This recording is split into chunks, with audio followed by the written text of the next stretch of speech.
So, Anthony, you and I have been in touch for a couple of years now, and I've been following through some of your workout programs. Was really the first exercise program that I stuck with for a lot of different reasons. But as I'm looking into increasing things like nutrition, lifestyle health, and a lot of these other emergent parts that have been instigated for me through workout programs and developing that kind of discipline, making it into a lifestyle rather than just something like a hobby that you do to feel better. I would love to talk about starting first with your own journey into getting your health under control and recovering, because you have quite a dramatic kind of origin story, so to speak. You want to start with that? Sure. So thank you for having me on your podcast. And yeah, if I had to summarize like a really long journey of getting out of shape and getting back into shape, I would say it all started when I was 23. I had a motorcycle accident. At the point I was finishing my university studies in sports science. So I was working part-time, delivering pizzas at the same time. And it was like an early spring night around 11 p.m. I think, when I was driving through this really dark alley. Suddenly I noticed like these big bright lights coming close and closer and closer, and I just got in a big crash with a car which swiped basically the my bike, and I started just flying in thin air. I remember like the whole flight being really cinematic, everything went with slow speed, slow motion. And yeah, I ended up on the pavement 21 meters away, as I was informed later on, which is like 80 feet, I think. And I noticed my leg was messed up. Yeah, so sorry for the graphic scene, but my ankle was folded on top of my knee. And I realized that, okay, that's not a good sign. At the moment there wasn't any pain because it's the whole shock, the adrenaline and all that. But the pain definitely came a few seconds later. So to make a long story short, I was hospitalized for 6 weeks. I had seven operations where they were trying to save my leg. After that, I was for about 2.5 years in Greece, in and out of hospitals, trying to repair my leg. It wasn't working out well here in Greece. I left, I went to the Netherlands, which is my second country. My mother's Dutch. We tried to repair the damage there as well, but in the end, it wasn't working out. So after a total of 5.5 to close 6 years, I think, we decided to have an amputation. For me, that last surgery was actually the easiest surgery because, I finally had a solution. Because when you're 23 and you're just like waiting for, your health to, for your leg to be fixed, you can't do a lot of things. You're pretty stuck. Your friends are moving on, they're finishing their studies, they're like starting businesses, families and stuff like that. And you're like just stuck, you can't do anything, which was the hardest part for me. Because I was either recovering from a surgery or waiting for the next one. In total, I had 13 operations, with the amputation being the last one. And after that, for me, the amputation was the easiest operation because I finally had like a solution. I knew that, okay, it's gonna be like a hard road towards recovery, but at least I know like I can get a prosthesis and I can be pretty active from what I can see other people doing. So it took me about a year to start learning to start walking on a prosthesis, to get at least towards the level where I could get relatively athletic. And now it's been, how many years has it been now? It's been 8 years since the amputation. I think I'm in pretty good shape. I can even outrun most of my trainees. I would say that I train here locally. I do what I love. I'm a coach. I'm a bodyweight coach. I train people both online and offline. Got my YouTube channel. I write books. I like writing books on this topic, on bodyweight training, how to make bodyweight exercise, aka calisthenics, a way of living, how to make it basically part of your lifestyle, and not just like something you do to get in shape for the summer or for a wedding or for, I don't know, whatever, goals people have sometimes and get in shape. But they only fall out of shape afterwards. And yeah, I think in a nutshell, that would be pretty much it. So I'm curious because though we talked about the journey of eventually amputating your leg from that accident on the motorcycle, that process took a real toll on your body in other ways too. And you started to lose your physical fitness all around your body as you were bedridden in this process. Can you talk about what catalyzed in your mind that made you decide, okay, I'm going to take this back into my own hands and get my fitness and my overall health under control? Yeah. So I was used to being in pretty good shape most of my life. When I had my accident, I was competing in canoe kayak in Greece. We won a national championship the previous year. And when I had my accident, I was in really good shape. I would say one of the reasons that I didn't get any other injuries from what the doctors told me was that, my body was pretty strong. And that way, I didn't sustain any other injuries from the fall. But after that, 6 years not being able to train, most of the times I would be walking with crutches. Motivation was super low. I was being depressed. I had periods that I was definitely depressed, that I couldn't train. Most of my life when I was stressed or angry or whatever, when you're a teenager growing up, when you got stuff like that going on, like my typical solution would be to literally and metaphorically run away from my problems. I would just hit the streets and run uphill, and I get a really good workout in and avoid my problems. But now I was stuck in bed and I couldn't avoid my problems, and I didn't have the mental tools to deal with all that difficult situation. So I realized that in order to get back to basically, because you're 27, you haven't worked in years, your confidence is low, you have an amputated leg, you don't know how people are going to take it, like how relationships will be from this point on.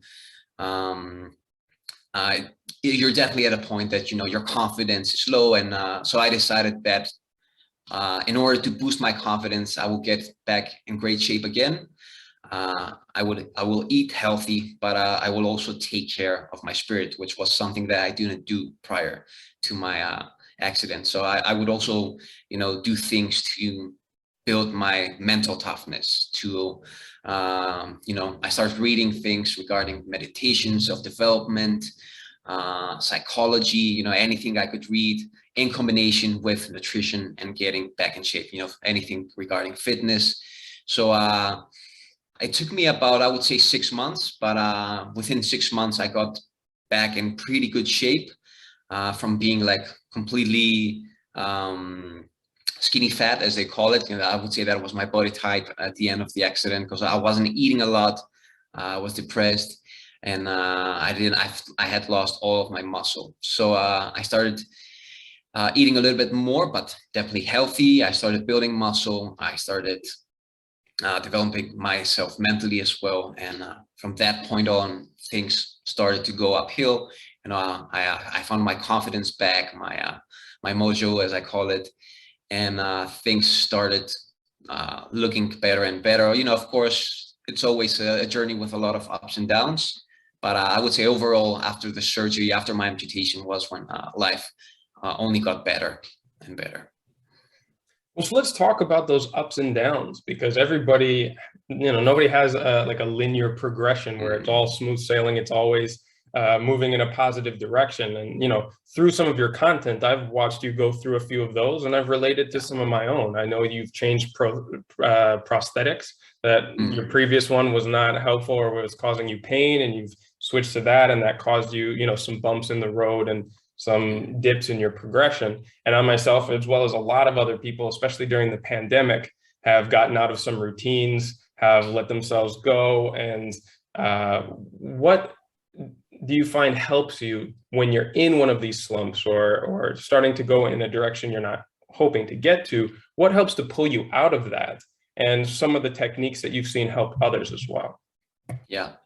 So like a lot of times, like in movies, you only see like lows and highs, and the hero just goes from being at a low, ultimate low, and just going uphill. And accomplishing stuff. But in real life, there are a lot of middle points, right? There are a lot of in-between zones where you get stuck at a routine, you know, things are not getting better, you get bored, and life feels a little bit slow, a little bit sticky, a little bit, you know, I don't know, that you're not basically seeing any progress, and you can get caught in a loop pretty often. What happened in the Netherlands, like during the first 6 months when I got in great shape, I had all the time in the world. You know, I wasn't working, you know, I still focused. I'm going to focus on my health for 6 months, complete my recovery. And after that, I'm going to figure out what I'm going to do in terms of work. So I would train like 2 hours a day, you know, just take my time, have my workout routine set up in a way that, you know, they took a lot of time, but I didn't care because I had that time. And then I had, you know, to start working again. So I started having these jobs that were, some of them were quite stressful. You know, I would work 9 to 5, 9 to 6, I would say. But on top of that, I would have to commute in total 3 hours a day. So, you know, you're basically working more or less like 12 hours, and you're coming back home and you're tired, and, you know, training for 2 hours is not practical. You know, you have to cook, you have to do groceries, you have to take care of paperwork or whatever, you know, adult stuff you have to do. And that's the point that I realized that, okay, like this is not working. You know, in my head, I had to train at least 1.5 hours a day, or I wasn't really training, you know, it was really black or white in my head. And that was the point that I started like getting stressed again. I didn't like the jobs that I was doing at that point that much. Body weight muscle was more of a hobby, of a side thing. You know, I was still figuring out how can I make this, how can I make a living out of this. I had no idea about business, online businesses and stuff like that. So these were things that I had to figure out slowly, because I also had to work like 12 hours a day at the same time. So, you know, developing your own side business wasn't easy. And that's when I went back to the whiteboard, and I started thinking, okay, you know, I need to change things. I need to, what I did first, it was that I started training early in the morning, but you know, I was pretty rigid about it. I thought that I had to work out for 1.5 hours, you know, like the Rock does, or people, you know, Hollywood stars do. And you know, maybe for some people this works, but if you're already stressed, if you're tired, and you've got to wake up like 4 a.m. in the morning to train, you know, that's probably not something that is practical for a lot of people and realistic. And, you know, we do need to sleep. Sleep is healthy. You know, you got these YouTube motivational videos that are like, you know, sleep, I don't need sleep, you know, quotes like that. But we know now from research on sleep science that one of the biggest reasons, one of the biggest catalysts regarding health and autoimmune diseases and a bunch of other health problems is a lack of sleep. So definitely don't neglect your sleep. That's important. And at some point I realized that I wasn't having fun in the Northern Europe. You know, I decided to come back in Greece, which was a positive change. But in order to do that, I would have to make my online business, you know, make me a living.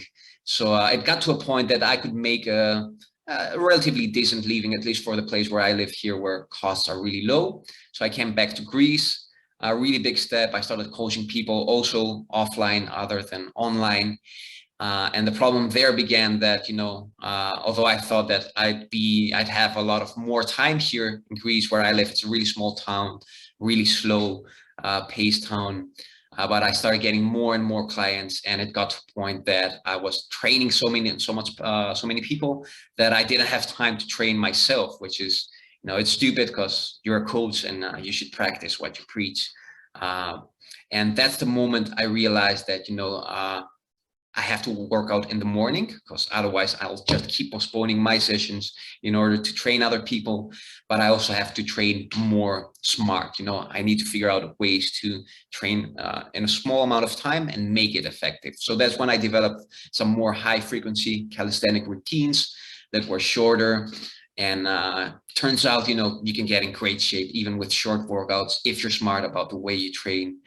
And I would say that's the point where I started managing life, finding more balance, and being a lot more happy, And after 2 years, I would say it turned out that I was getting more stuff done in less time. I managed to be more productive by training smarter. And the funny thing is that, I took a lot of principles from the way I structured my workouts and applied them also to the rest of my life, business, and everything. And, hard work is important, but smart work is also equally important, I would say. Now, in terms of getting out of a slump, one of the things that helps me most is training in the morning. Because when you train in the morning, anytime you train during the day, you feel good. You'll have that post-workout feeling of euphoria. And everybody knows that, most people at least. But what happens when you train early in the morning is that you get to ride that wave of euphoria during the whole day. So that was like a big thing for me, training in the morning, finishing your workout before most people are still maybe even in bed. You have this feeling that you're already like half of your day successful. You have this motivation that, I got that covered. You have that confidence boost from your workout, and you got that momentum that carries over during the rest of the day. So working out in the morning, for me, super helpful for getting out of a slump, for getting back into a groove, and building up your confidence, your mood, and everything. Yeah, I've definitely found that to be the case for me too. And one of the reasons why I got into your workout programs early on, we talked when I lived back in Guatemala, and I was living more of a traveling lifestyle. The inconsistencies and the variables of that lifestyle was often the blame that I put on not being able to get into a regular routine and hold on to it for any period of time. But I think one of the ways that your specific programs have taken away points of friction are because you don't need equipment and you don't need to go to a gym to be able to do this, which was for me extremely helpful. Not needing to have all of these things with you or having to go to another place helped to remove a point of friction that would otherwise have kept me from getting these routines started. And also some of the clear start and finish dates of a few of the programs that you have helped me to see it as, okay, this isn't a permanent forever thing. I can just get through these couple of months. I can put some goals on there. And if there are big changes in my life or things aren't conducive to keeping it going, I can also stop it or take a break too. And being able to see that ahead gave me the confidence that I wasn't getting into more that I could commit to. So those things were helpful as well. And now you are known mostly for the workout programs that you promote and the physiology and body weight training, of course. But I'm interested in your definition of holistic health and the other key disciplines or routines that have helped you to feel better in lots of different aspects of your life. Yeah. So the things that have helped me holistically, I would say, one thing is meditation, mindfulness, which it's not something that I always do, but I definitely reintroduce it during periods that I need it. One thing that I find that works really well is placing meditation after a workout, because and especially after a morning workout, because after your workout you've already decompressed. Your energy is more stable, and your head is clearer. So it's sort of like a shortcut to getting faster to a more mindful state. So combining meditation after a morning workout for me works miraculously. I would say like 5 minutes are enough after a workout, when in order to reach that same spot of being mindful, calm, and for depending on what type of meditation you're doing, that can vary in terms of what is the state you want to reach. But for me, just clearing my head and getting at a point where I'm peaceful, I have inner peace, usually would take about 15 to 20 minutes. But if I do it after a workout, it takes like 3 to 5 minutes, especially a morning workout when your head is already pretty clear. So one thing is that. Another thing that is important is my morning ritual, having enough time to wake up and just calmly prepare my morning coffee, sit down, write my goals of the day on my notebook, plan the whole day, super important as well. Having a hobby that is unrelated to work helped me a lot the last 2 years. I started playing the piano, which has been a fun experience, and something that I find helps me a lot as well. Because I find that generally as a person, I like to see daily progress in my life. When I see like daily progress in any kind of area, that helps me. It gives me a positive boost, a mental boost, and your business won't always be going well, right? Your workouts won't be always going well, but if you have like 3 areas that you had different in your life. So for me, that's business, that's exercise. I like seeing progress in terms of working out and all of that. And my hobby, which is playing music. Even if 2 areas are doing really bad, like my business, let's say, and working out, maybe I have an injury or whatever. Even if I have like a little bit of progress with my music practice, for some reason that makes me happy and it keeps me motivated to keep on going. And I think that's super essential for people, having a little side hobby, something you can do every day, that just gets you out of the rest of your life, that out of the other things that might be stressful. I think it's important that it's something you do with your hands, because I think that's the way we're wired. Our brain detaches from stuff by doing manual work or work that requires your limbs and some amount of dexterity. So playing music for me is also in a way a form of meditation as well. For 20 minutes every day, that's the minimum amount I have, because I know that's realistic and practical. And sometimes I'll have more time for my hobby, but sometimes I'll have even less. So I make sure that I get at least like 15 to 20 minutes minimum of practice, and that has helped me a lot, because up till 2 to 3 years ago, my only daily focus would be like work and exercise. And exercise is also in a way part of my work, of my job. So sometimes it's difficult to detach one from the other. So having a hobby, something you do for yourself, I think is really important. You shouldn't be just focusing on work and taking care of other people, your family. As much as you love them, you should have something that you do that is more personal, a personal hobby. I find that to be essential for mental health as well. That's really interesting that you mentioned that right now, because that's one of the things that I, in just the last week, have identified that is missing from my life at the moment. And one of the reasons why I actually find myself in a little bit of a slump, even though I just finished the superhero workout program. It's often when you complete something large and haven't planned the next thing yet. Yeah. It's easy to drop off and not keep the momentum that you had from before. And you also mentioned, the meditation, which fits into something that you've promoted for a long time, the mind to muscle connection. And well, first of all, could you explain that slightly and talk about perhaps other key understandings of physiology that were breakthrough discoveries for you as you learned to optimize your health? So I would say the first year that I trained, I was focused strictly on numbers, getting my reps up and all that, and sets and training volume.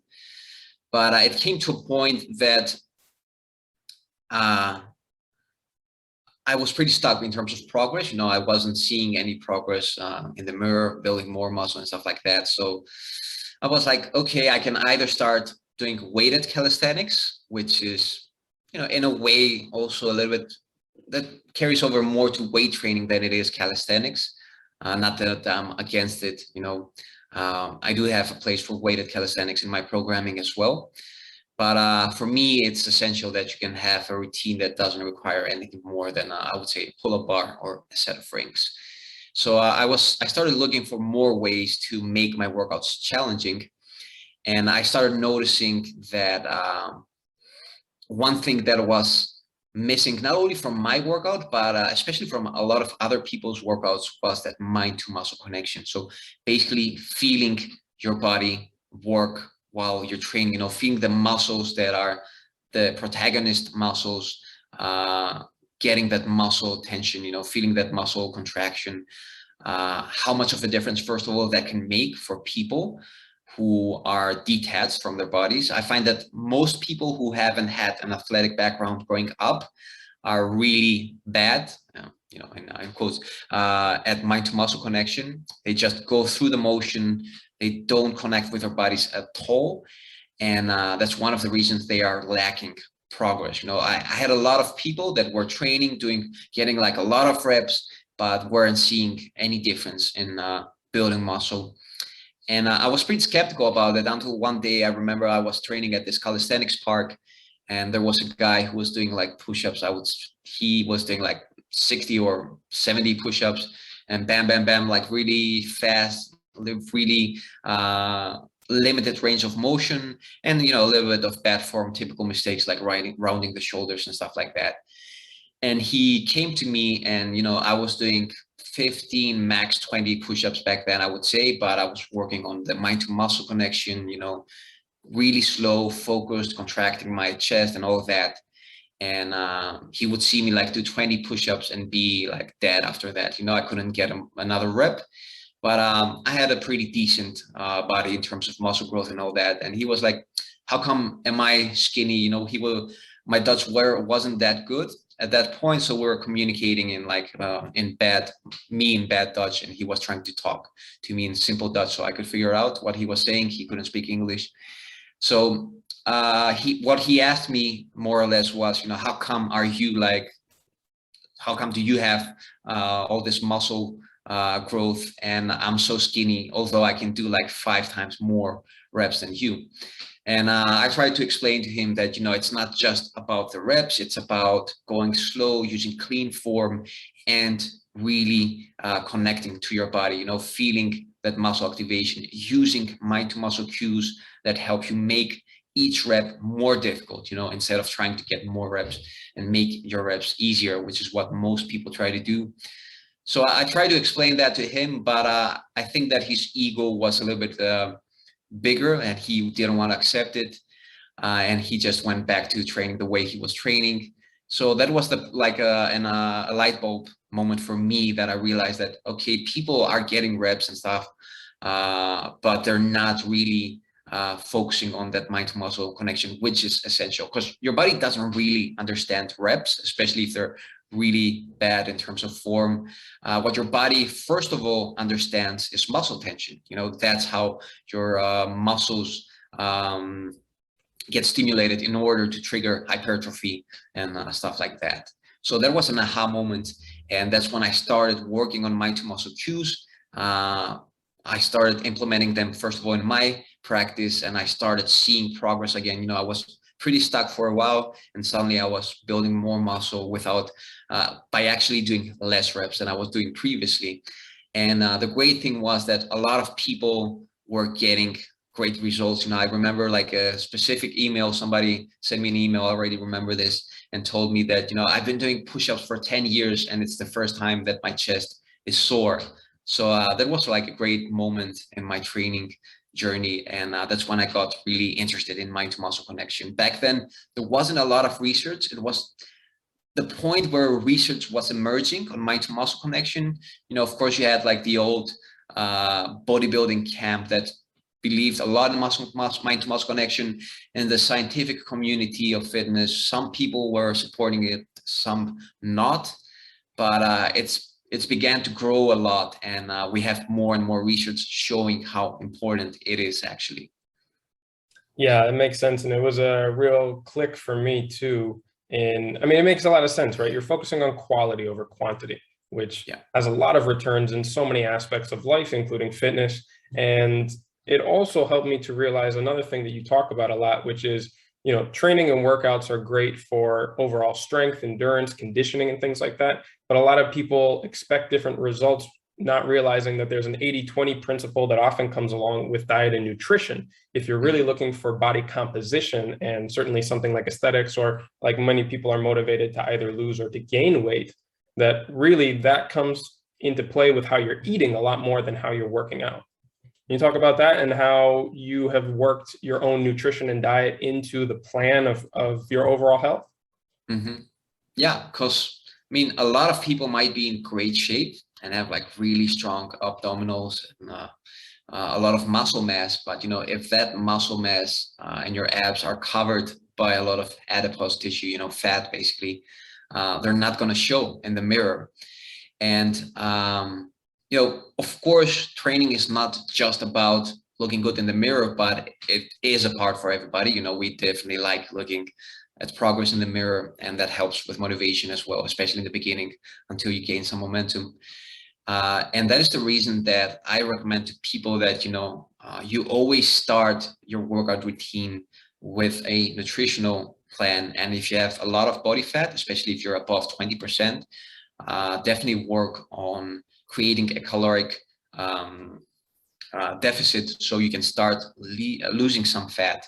And as you get stronger, especially in the beginning, when you're a beginner, it's pretty easy to build muscle and lose fat at the same time. So it is important to take advantage of that. Beginners, beginners basically physiology advantage that you have, the advantage that you have in order to build muscle while losing fat.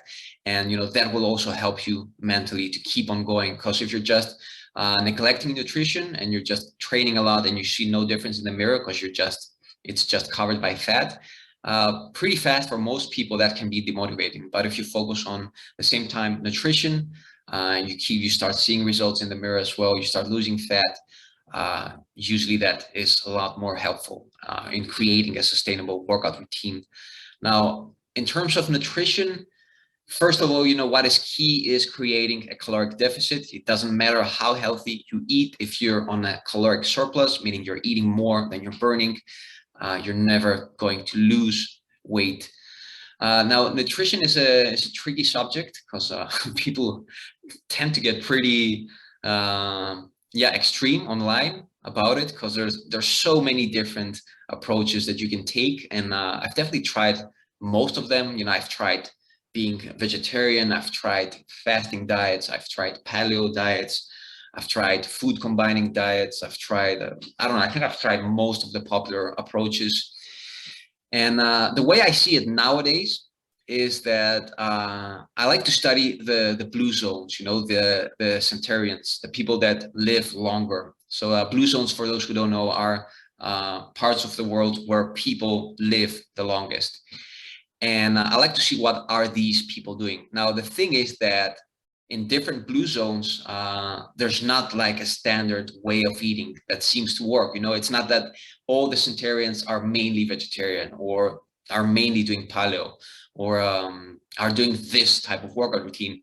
As a matter of fact, in all of the blue zones, not all of them, but in most of the blue zones, there are no gyms, which is interesting. And although people are in great shape, at least in terms of health, and live the longest. So what we do know from these people is that, first of all, their life requires a lot of manual labor on a daily basis, and even as they get old, because what happens in a lot of these places is that you don't have running water. You have to walk all the way to the well and get it by yourself.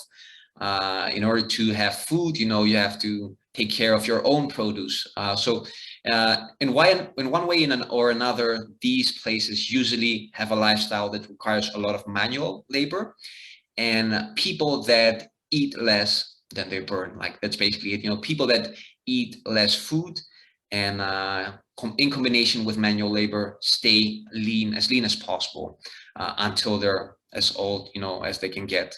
So that's definitely the key. One thing is, staying lean, definitely a key for staying healthy.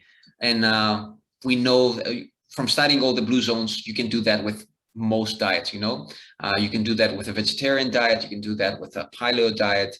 It doesn't really matter as long as you're eating healthy and you have that caloric deficit.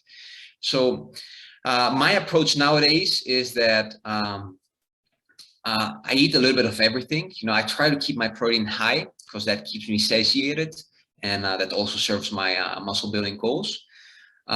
I don't track everything on a daily basis. I think that is important for, when I train people, for example, I will always get them started with tracking everything for at least a week, so that way they can develop a nutritional consciousness. They know that when they're eating like a slice of bread with peanut butter, that's not 200 calories. That might be even 600 calories. If your idea of what a spoon of peanut butter is triple than what the real peanut butter spoon is, because some people will fill it up completely, and that can be 300 calories, and some people will just take a little, like a really flat spoon, which is 80 calories or 90 calories. So most people, for most people, what I do is I make them track everything for at least a week. That way they create a caloric consciousness. They know what they're eating on a daily basis. They know more or less how many calories they're getting in. Most times people are pretty surprised by the amount of calories they get with a lot of foods that are, caloric bombs, as I call them. And this helps a lot in afterwards, just having enough knowledge to basically eyeball your portions and know that like this amount of food is 400 calories. It's not like 100 calories as people might have thought previously. So I always start with that. Track everything for at least a week, so you understand what is the amount of calories you're getting in, more or less, on a daily basis. What I realized with this is that most people that are pretty thin and struggle to gain weight are overestimating their caloric intake, and people who are struggling to lose weight are usually underestimating it. And we've seen that in research, even with people that are trained professional nutritionists. Even these people can miscalculate their caloric intake if they're not tracking everything in detail. So definitely get started with that.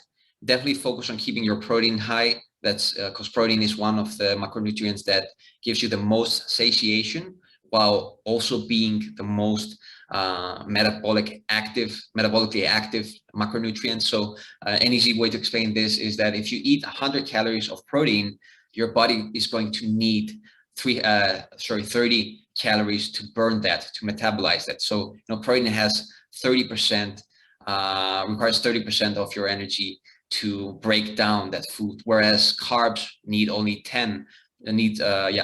So if you eat 100 calories of carbs, you're only going to spend 10 calories to burn your carbs. So keeping protein high for me is important, especially if you're athletic, if you're training.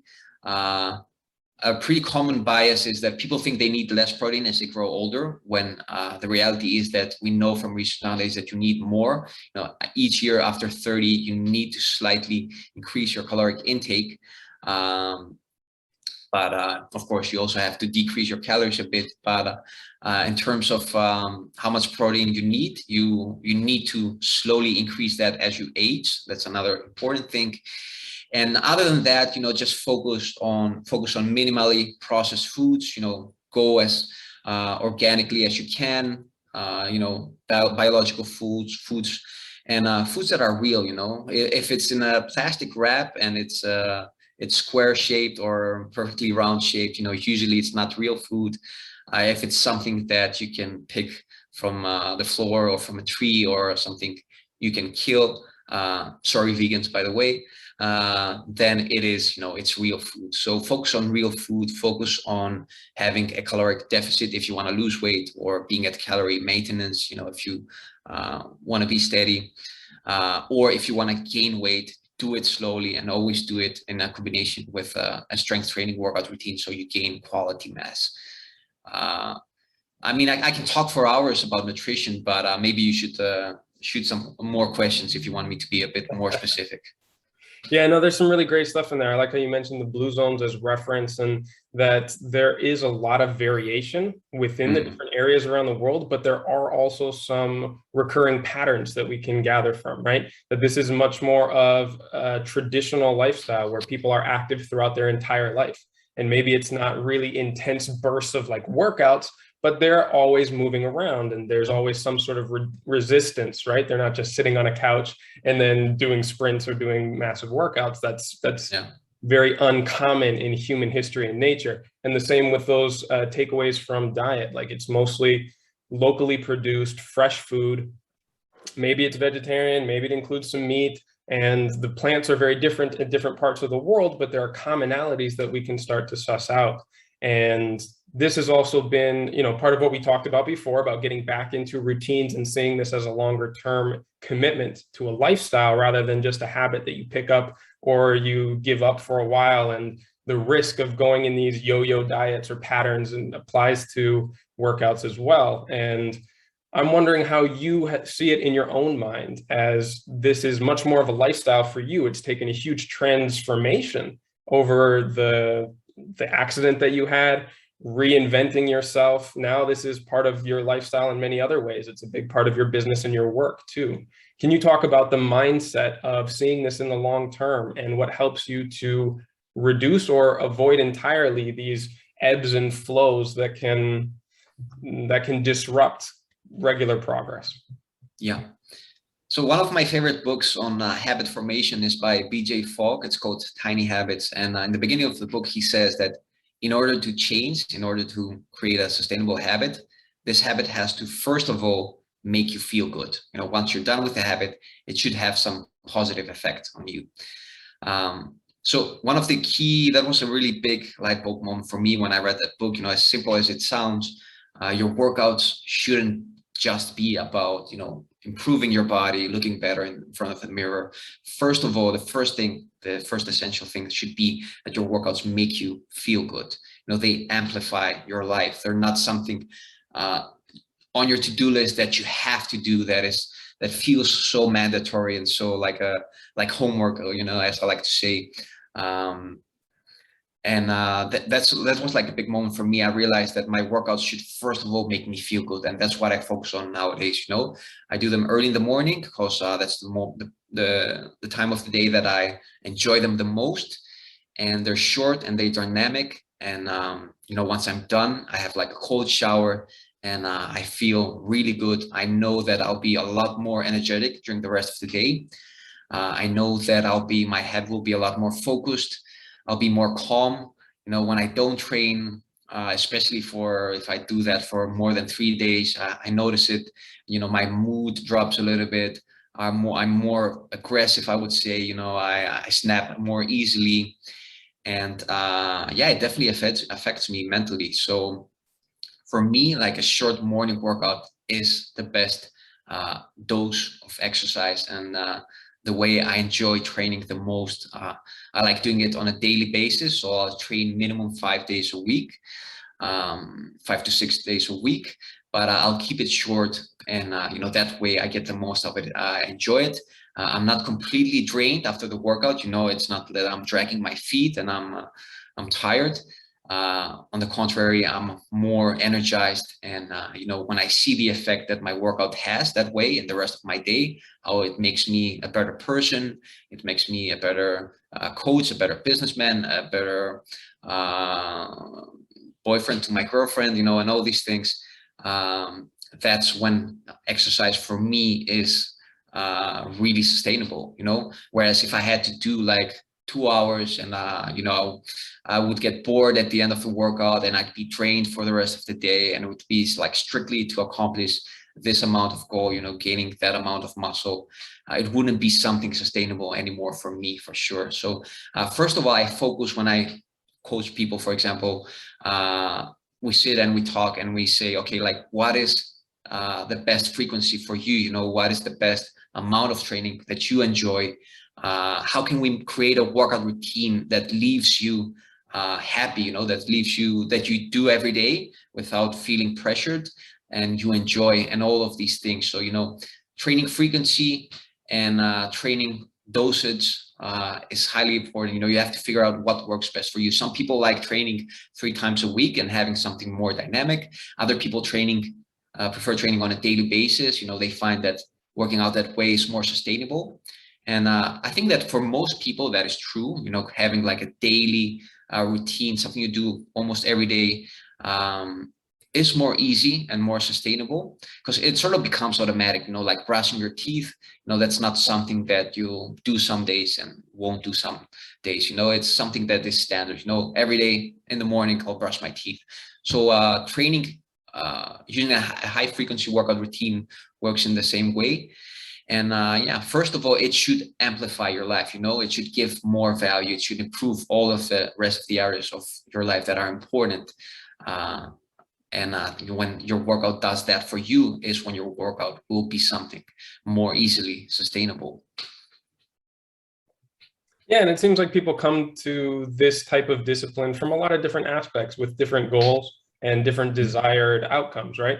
And it maybe isn't always a workout routine that they end up with. Maybe, like you mentioned before, meditation or something more like yoga or stretching. And it could be an entirely different discipline, but it can often be the anchoring point, like you said, that gives way to a lot of these other emergent benefits as you start to cultivate a practice of self-care of whatever way, right? Whichever way you're trying to improve in and wherever you're trying to get.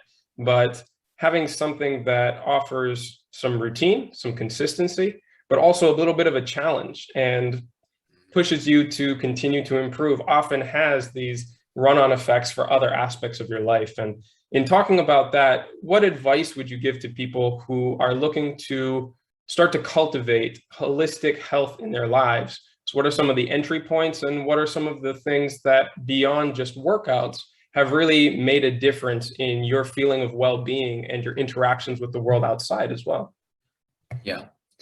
So first of all, when it comes to exercise, when people ask me what is the best body weight exercise, my typical answer is walking, which is not like, that doesn't sound that sexy and amazing, but yeah, if you don't walk, even if you train like you have a really dynamic workout in the morning and you do nothing the rest of the day, you just sit in an office, that's not going to be really effective. That's going to be, you'll still be unhealthy in the long run. And I've noticed this, with the current quarantine and all that, I would get my workout in the morning. And this year I focused a lot on my online business. So I would sit a lot during the rest of the day. And I realized that, my metabolism is a little bit slower. Like I'm getting more blurry in the abdominal area, and my mood is not that good. And I realized that, it's not just about training. You should move. And that's when I got like a smartwatch. And I had a goal of walking at least 12,000 steps a day.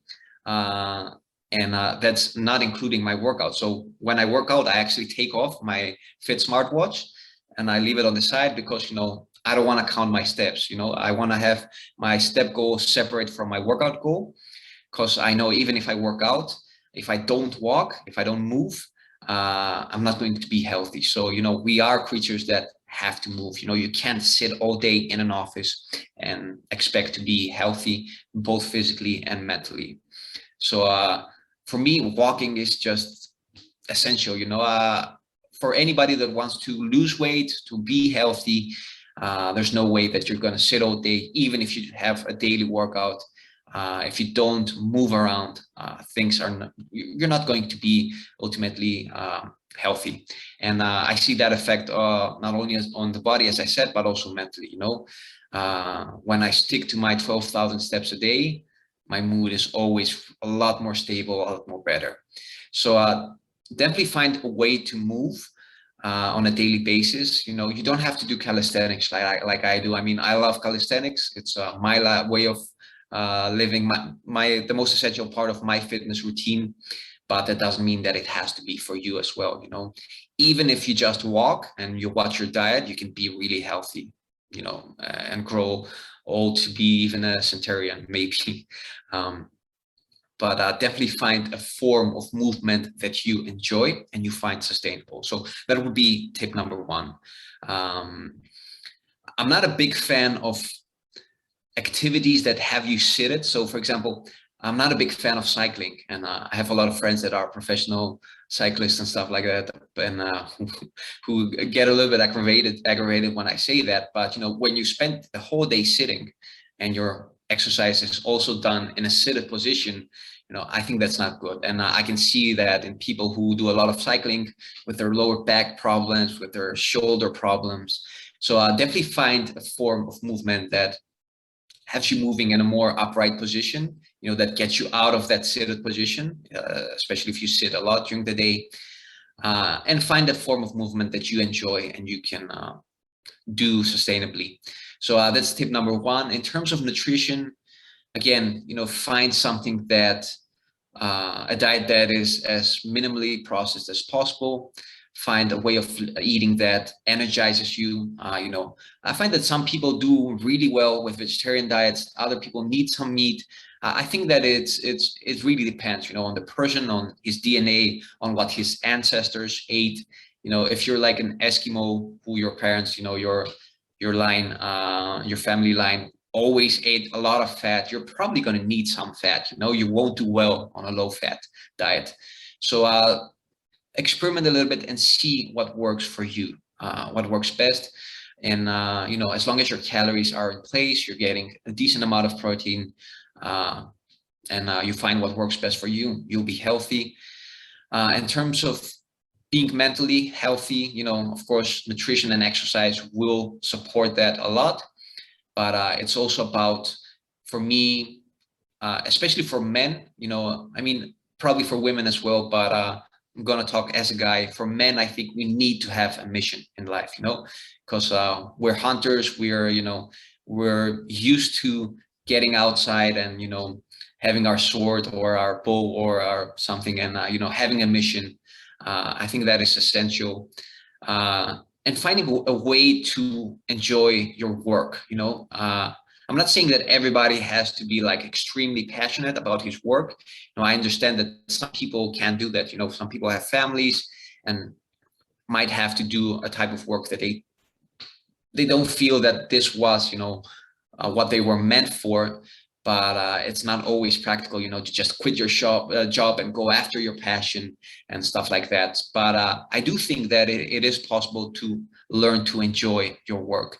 What I figured out was that the reason I didn't enjoy my work was because I wasn't trying to be good at it. Once you go into this different mindset that I'll try to do my work in the best way possible, I find that you also start to enjoy work a lot more. Because, if you're just hating your job and you're not trying to improve things, you don't have a goal. You just go to every day to the office and it's boring and it doesn't give you this purpose. But when you try to do it, okay, how can I be the best at my job? Even if my job is, I don't know, as simple as like working on a computer or cleaning streets or whatever, I think that if you get in that mindset of, okay, how can I get as good as possible every day? How can I refine a little bit the way I do things? How can I get better at these things? I think that's when even a job that you don't like can be a lot more enjoyable. So definitely find a way to enjoy your work, because it's something that takes like 1/3 of your life. So if you hate it, I don't see a way that you can't end up being miserable. So find a way to enjoy your work, and find something that you do for yourself. Find a hobby, even if that's 15 minutes per day. Find something that you do for yourself. Now, in terms of more spiritual stuff, for me, it's been a lot of, I started since I was really young, I was pretty not a believer. I was a pretty much an atheist growing up in a community, in a town where everybody was super Christian Orthodox. It's funny, I was talking about this a few days with my mother when I was 10 or 11 years old. I saw this documentary about the Big Bang Theory, and in school we had a lot of classes about religion, which wasn't really religion. It was Christian Orthodox religion. And I one time I got up in the class and I said like all this is false. There is no God, and I believe that everything we know from science that everything started from the Big Bang. And I started saying these things, and saying those things in 1993 in a super small town with teachers that were on average 60 years old, and not being a Christian Orthodox wasn't even an option. I obviously got expelled from school.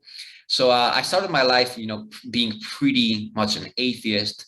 And that's the approach I took until I was 27, when I realized that, being absolutely, saying that, I know that there's nothing else, and we just come from nothing and go back to nothing. I think that is as fundamentalist as being like really rigidly believing in some whatever that belief might be, that belief system. I think we have to be open-minded. I think we have to find a way to be spiritual in order to be happy in our lives. I'm not saying that you have to believe in this God or that religion, or you don't even have to be religious, but you do definitely have to find a spiritual system for yourself, even if that's, believing in the force of nature, or, it can be as Eastern as Taoism, which, or other forms of Buddhism that are not even a theocentric system belief. You don't have to believe in a God. Just have a system that gives you some spiritual support. I think that is essential if you want to be happy. If you're just like, I believe in nothing, or I'm really rigid in having this faith, I think usually both of those roads lead to unhappiness. But I think that we definitely need to have a spiritual system to support us, because life will be pretty tough at times, and as strong as you think you are, life will find ways to break you down. And if you don't have at least some system of being a little bit more spiritual, it's going to be pretty hard to get out of that. Yeah, those are really interesting insights, and I'm struck by how much it follows along with my own line of work, which is working with ecosystems and helping people to restore their health, regenerate to the potential of what those ecosystems can be. And if we look at the body as the ecosystem that it is, a little bit more of on a micro scale, we do need to take care of it in multiple aspects in order for it to be healthy in all of the ways that it needs to flourish. And as you were talking about with diets, it's very context specific. Everybody's body is different. You're going to have different needs, and maybe your diet is informed by your moral compass and your bioregion and the history and traditions that you come from. And you need to figure out what works for you, but you can still follow some guiding principles that are generally true. You don't have to start from scratch. Not eating too much processed food, making sure that your diet is clean and as fresh and local as possible. I mean, these have really been key to human development throughout all of our history and don't need to be reinvented just because we have access to different technologies and food from all over the place and from factories now. And it goes similarly with exercise routines. I mean, a lot of this is context specific, but there are some fundamental patterns that can be followed for generally good results. Yeah. And even into, the spiritual and the mindset that you were talking about. And this is something that you can cultivate over time and is really key for a longer term approach. And it works very much like in my own line of work of developing ecosystems back to their full health. You can do some sort of large energy intensive and expensive interventions to get things kickstarted. But unless you see it as a long-term maintenance and interaction of stewardship over time, it's not going to maintain the results you're looking for, and it's not going to reach its full potential. And that is just as easily applied to our own physiology, our bodies as it is. Man, it's given me a lot to think about, some great insights there. Can you tell our listeners where they can find more of your resources and some of your programs? Yeah, so basically you can find everything at bodyweightmuscle.com. I'm pretty active on YouTube. That's where the main amount of my content goes up on a weekly basis. And Instagram, bodyweightmuscle there as well. But if you just want to find everything organized, just go to my website, bodyweightmuscle.com. And you'll find everything you need.